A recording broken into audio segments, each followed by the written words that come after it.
Let's start now and turn to thinking about the strategy you might change to. So one of the issues that you face when you choose one of your initial entrepreneurial strategy is, of course, it might turn out to be a bad idea. So in effect, that's what you're trying to find out. You're trying to find out if it's a bad idea, and if it is, then you can take your same core idea of the business and pivot. And we're going to call pivot to another strategy. So I'm not talking about pivot in the overused Silicon Valley term it is today, doing something different. I mean taking the same idea and choosing an alternative strategy to commercialize that idea. So what sort of examples do we have of that? So you have the idea, you have a bunch of strategies, you're trying to choose it, you choose which one you do first after you've coalesced.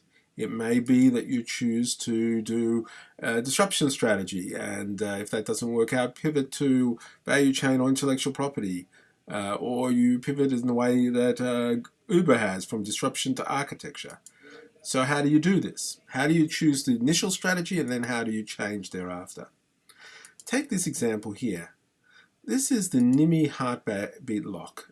It's from Bion, one of the Creative Destruction Lab companies. It was launched in 2013, and what it does is you put this on your wrist, and it measures your heartbeat and can tell it's you.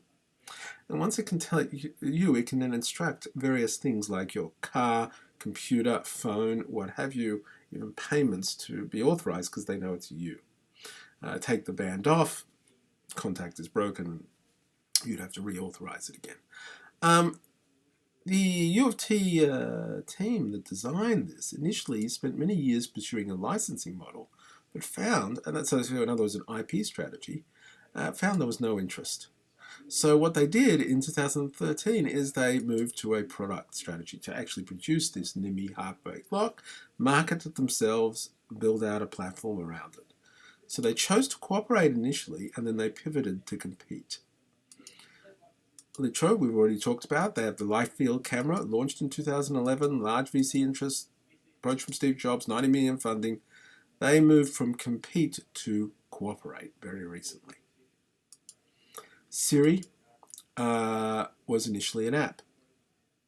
It was quite a good app, and it was launched on an iPhone, and that was done in 2009. In 2010, it was acquired for $200 million by Apple, who integrated a year later into the iPhone 4S as a core part of that. Okay, so there it is, launched independently, pivots from compete to cooperate. This is Better Place. Better Place had removable car batteries. They were swappable. They could work with existing cars. They had $760 million in funding.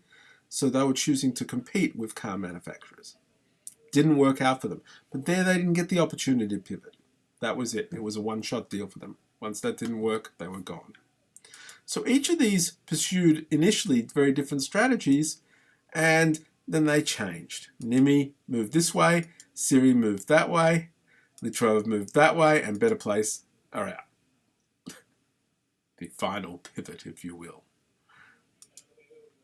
Sometimes how you choose a strategy is rather easy. You know, what if control isn't impossible? Then you're going to have to execute. What if competing is too expensive? Then you're going to have to cooperate. What if you have no potential partners? Then you're on your own. So in those situations, you do what is feasible.